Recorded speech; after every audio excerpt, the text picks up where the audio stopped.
Hey guys, this is Morgan with the Rotoscopers, and today I'm doing another fabulous art book review. This time, it's the Art of the Boxtrolls.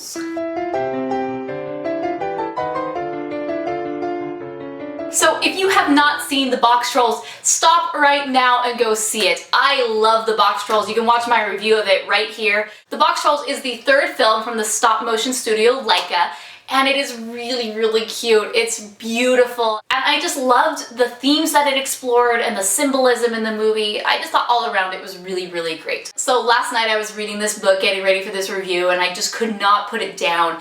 I thought it was very fascinating into the process. Now this book, it has a good balance of text and art. So the majority of the book talks about how it came upon this really unique style, and it really uses that as a basis for everything else. One thing I thought was interesting is that the directors, they had an illustrator in France who they just said, oh, he would be perfect. I want to get his idea on what would be a good way for this film to look.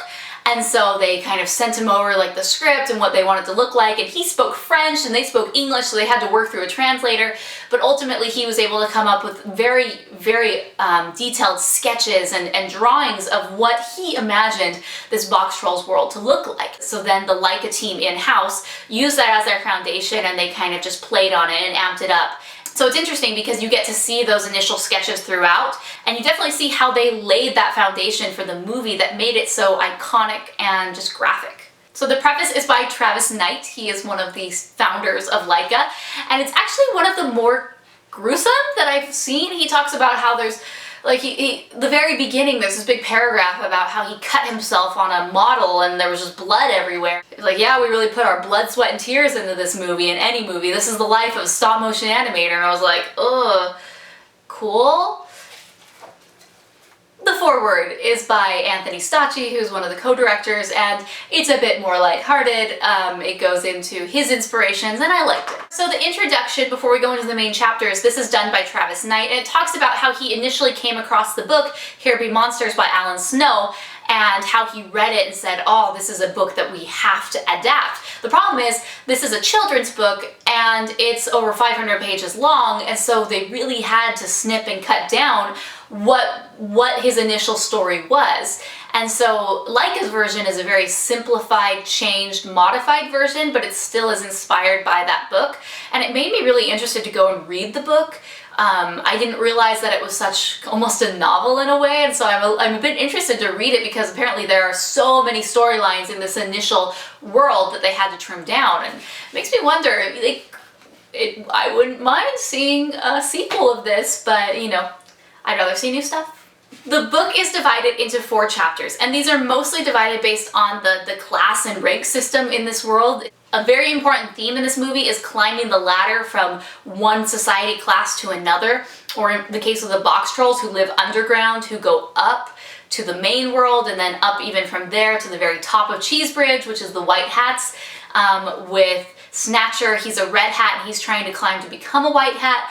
So the book is laid out that way, and I really enjoyed it. So the first chapter is called Roaming the Streets, and this really focuses on the design of the world. First and foremost, even before we get into any characters, what does this world look like? So one thing I thought was really interesting about this movie and in the design is how there's nothing angular in this film. It's very wobbly, there's no straight lines. And this was an element that was brought in by one of the visual development artists, Michael Breton, who had a very almost nervous line where it wasn't straight, it was almost shaky in a way, and that was just his personal style, and that's what he brought to this movie, and they loved it. Everything you're looking at is curved and angular and swirly, and there's nothing straight, and so that's a really key part of Cheesebridge, and so they really go into developing this. And one thing I noticed as I was reading this book, I was reading it at night, I had a lamp by me, but I had to get in and squint. This movie is very dark, and with it, the concept art and the characters, it's very dark, not very light. The only time it is light is when they go to the upper world and there's a fair in the daytime. That's really the only time we see this world in the day. But yeah, that was something that they really wanted to work on. When they were developing the characters and what they looked like, initially the directors only wanted the characters to be drawn in black and white. So that way we get the main shapes and look of the character without being distracted by color, because that could come later. And so they do have a page where it's just all the characters broken down, just black with white lines. Very interesting. That was their springboard to this really unique color palette that they explored later on. So the next chapter is called The World Below. This is where we get a look at the Boxtrolls, and this is where we kind of get our first characters. We get to see the development of each of the characters. We see fish, we see eggs, a little bit of shoe. There was a deleted storyline where there's actually the Boxtrolls cohabitated with these cabbage heads, or these cabbage people, and they were ruled by this cabbage queen. It ended up being just too messy and sticky, but they cut it. But what I really enjoyed is that they kept all those designs in here, so we got to see that version of the story. You know, cabbage still plays a part in the film. I mean, they kind of have a garden in the Boxtrolls' lair, but it's not as prominent, obviously, as having a queen made out of cabbage. So the next chapter is Snatcher's realm. So this is where we get to see the depiction of Snatcher, what his character looks like, his goonies, his henchmen, you know, so more characters. We aren't quite to the top yet, but we get to see his world. One thing I really liked about Snatcher and his design and some of the other characters was just how unique the color palette was on their face. I mean, they have blue and green and yellow streaks, and it's not blended very well. It's sharp and it's just kind of rough. And I remember seeing the movie and thinking, that is a very interesting choice, where it almost makes them look sick, but it was stylized, it was purposeful, and you get to see here in the book why they did it that way. Lastly, chapter 4 is called Life at the Top. This is where we get to see Winnie and her father and some of the other white hats. As I was going through, I was a little disappointed that I didn't get to see more about the characters. For example, Winnie's page is really just 2 pages and then we're done.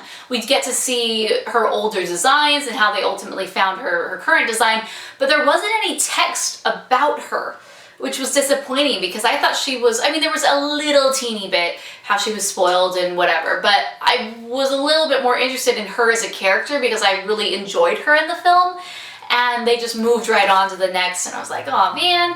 And that was one thing, this really isn't character heavy like some other art books where the characters are the main thing, that's all we focus on. The Art of the Boxtrolls and the Boxtrolls itself is very world heavy. So you see a lot of backgrounds, a lot of landscapes, a lot of architecture, a lot of signs and designs, and not so much the characters. They're still there, but they're not as prominent as you would expect. Alright guys, so I loved this art book. I'm going to give it 4 stars. I thought it was wonderful. I learned so much about the making of the Boxtrolls through this, and that's what I love about these art books, is that it's a little director's commentary that you can go at your own pace, and it's very visual alongside it. And you just get to see how the film developed visually from a book adaptation to final screen. And you know, the fact that Laika does stop motion, I didn't even really talk about this, their design and world is so much different because they actually have to use 3D printers to make the various faces and to make the characters, and they have people who are experts in creating puppets and armatures, and it's just a different world than any other animated film, and that's one thing that they did really well, is they went into that, and I'm glad they did, because that's something that makes these films unique and different from anything else out there. And so if we would have lost the making of an actual stop motion puppet, it would have been sad to me, but they focus on that, so really the world and the puppets are the 2 main core of this art book. Alright guys, let me know what you think of my review of the Art of the Boxtrolls. Will you be picking this one up? Yay or nay? Thumbs up if you liked the Boxtrolls, and be sure to subscribe for more amazing art books reviews. We always have more for you guys. All the new ones coming out, me and Mason, Chelsea, we love them, and you love them, so we're gonna keep doing them. Thanks for watching. Until next time, I'm Morgan, and this is the Rotoscopers YouTube.